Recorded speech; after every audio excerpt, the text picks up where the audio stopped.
নমস্কার বন্ধুরা, আমি রাহুল। আপনারা দেখছেন দুই বন্ধুরা। আজকে আমরা তৈরি করব চানা মশলা। খুবই কম সময়ে ঘরোয়া কিছু উপকরণ দিয়ে রেস্টুরেন্ট স্টাইলের সুস্বাদু একটি চানা মশলা। চানা মশলা তৈরি করার জন্য প্রথমেই আমরা কিছু কাবলি ছোলা বা চানা, যাই বলেন আপনারা, এটিকে আমরা রাত্রেবেলায় ভিজিয়ে রেখেছিলাম। দেখতেই পাচ্ছেন খুব সুন্দর ফুলে গেছে। এবার এটিকে আমরা একটি কুকারের মধ্যে দিয়ে দিলাম পরিমাণ মতো জল আর কিছু নুন দিয়ে এটিকে আমরা সেদ্ধ করতে বসিয়ে দিলাম। এটি সেদ্ধ হচ্ছে, এদিকে আমরা এই চানা মশলা তৈরি করার জন্য একটি মশলা তৈরি করে নিচ্ছি।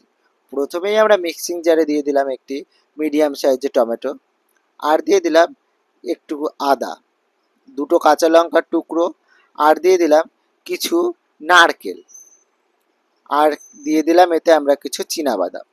এই সব উপকরণগুলো দেওয়া হয়ে গেলে এতে আমরা দিয়ে দিচ্ছি একটু জল দিয়ে এটিকে আমরা একটি পেস্ট তৈরি করে নেব। মিক্সিং জারে দিয়ে আমরা এটির একটা পেস্ট তৈরি করে নিয়েছি। দেখতেই পাচ্ছেন খুব সুন্দর একটা পেস্ট আমাদের তৈরি হয়ে গেছে। ওদিকে আমাদের গ্যাসে বসানো প্রেসার কুকারে থাকা চানা মশলাগুলো প্রায় সিদ্ধ হয়ে এসছে। প্রেসার কুকারে আমরা 3টে সিটি দিয়ে প্রেসার কুকারটিকে নামিয়ে নেব।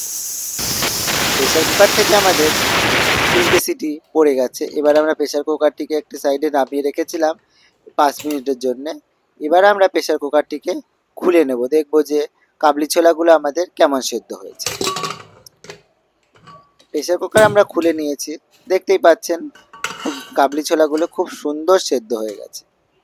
একটি ছোলাকে আপনারা হাতে নিয়ে দেখবেন, যদি এমন গলে যায় তাহলে বুঝতে পারবেন যে একদমই পারফেক্ট সেদ্ধ হয়েছে। এবার আমরা একটি কড়াই নিয়ে নিয়েছি। কড়াই আমাদের গরম হয়ে গেছে এবং কড়াইতে আমরা দিয়ে দিচ্ছি তেল। তেল আমাদের গরম হওয়ার অপেক্ষা। তেল আমাদের প্রায় গরম হয়ে গেছে। এবার এতে আমরা দিয়ে দিচ্ছি কিছু পনিরগুলোকে আমরা খুবই ছোট্ট ছোট্ট করে টুকরো করে কেটে নিয়েছিলাম। সেই পনিরের টুকরোগুলোই আমরা এতে দিয়ে দিচ্ছি।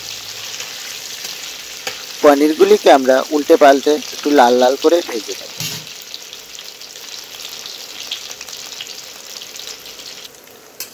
পনিরগুলি আমাদের প্রায় ভাজা হয়ে গেছে। এবার আমরা পনিরগুলিকে নামিয়ে নেব একটি পাত্রে।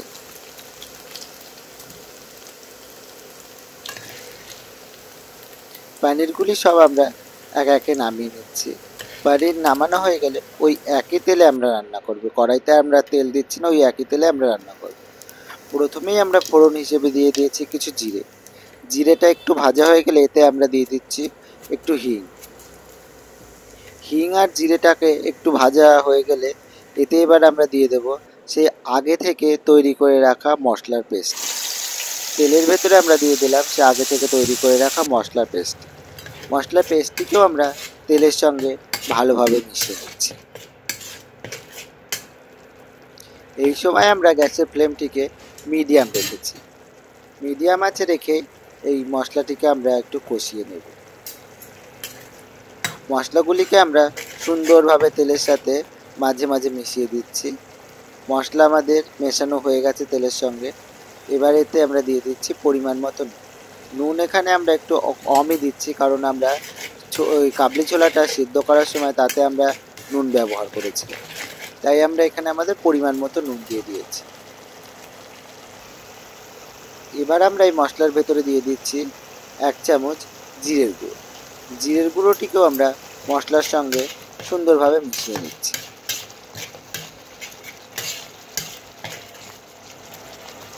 জিরের গুঁড়ো আমাদের মশলার সঙ্গে মেশানো হয়ে গেছে। এতে এবার আমরা দিয়ে দিচ্ছি 1 চামচ কাশ্মীরি লাল লঙ্কার গুঁড়ো। এতে তরকারির রঙটি খুব সুন্দর হবে। কাশ্মীরি লঙ্কার গুঁড়োটিকেও আমরা মশলার সঙ্গে ভালোভাবে মিশিয়ে নিয়েছি। এবার এতে আমরা দিয়েছিলাম হলুদটিকেও আমরা ভালোভাবে মিশিয়ে নিয়েছি। সব উপকরণগুলো মেশানো হয়ে গেলে এতে এবার আমরা দিয়ে দিচ্ছি সে আগে থেকে সেদ্ধ করে রাখা কাবলি ছোলাগুলোকেও আমরা এই মশলার সঙ্গে সুন্দরভাবে কষিয়ে নেব। দেখতেই পাচ্ছেন মশলা থেকে আমাদের একদম তেল ছেড়ে দিয়েছে এবং মশলাটিও কি সুন্দরভাবে কষানো হয়ে গেছে। এবার আমরা ওই কাবলি ছোলাটিকেও এর সঙ্গে ভালোভাবে কষিয়ে নিয়েছি। এবারেতে আমরা দিয়ে দিচ্ছি জল আমরা এখানে ব্যবহার করলাম সেই কাবলি ছোলাটা সিদ্ধ করতে যে জলটি ছিল, সেদ্ধ করা যে জলটি ছিল সেই জলটি আমরা এখানে দিচ্ছি। আর এখানে অন্য জল দিইনি, আমরা সেই গরম জলটি এতে দিলাম। সব উপকরণগুলো ভালোভাবে মেশানো হয়ে গেছে। যখন ঝোলটি একটু ফুটে উঠেছে তখন আমরা এতে দিয়ে দিলাম সে আগে থেকে ভেজে রাখা পনিরগুলো। সব উপকরণগুলি দেওয়া হয়ে গেলে গ্যাসের ফ্লেমটিকে একটু বাড়িয়ে দেব। দেখতেই পাচ্ছেন ধীরে ধীরে আমাদের ঝোলটি কেমন ফুটে উঠছে। এবার আমরা এতে দিয়ে দিয়েছি একটু স্বাদের জন্যে সামান্য একটু চিনি। চিনিটিকে আমরা এর সঙ্গে মিশিয়ে দিলাম।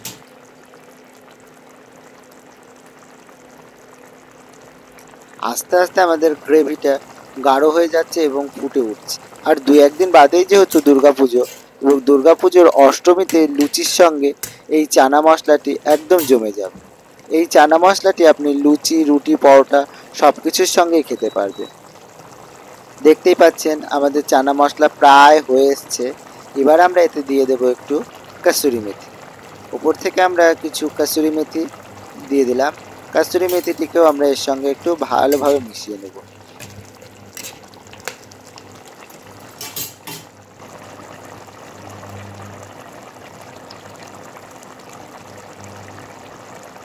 চানা মশলা আমাদের প্রায় হয়ে গেছে। ফাইনালি আমাদের চানা মশলা রেডি হয়ে গেছে।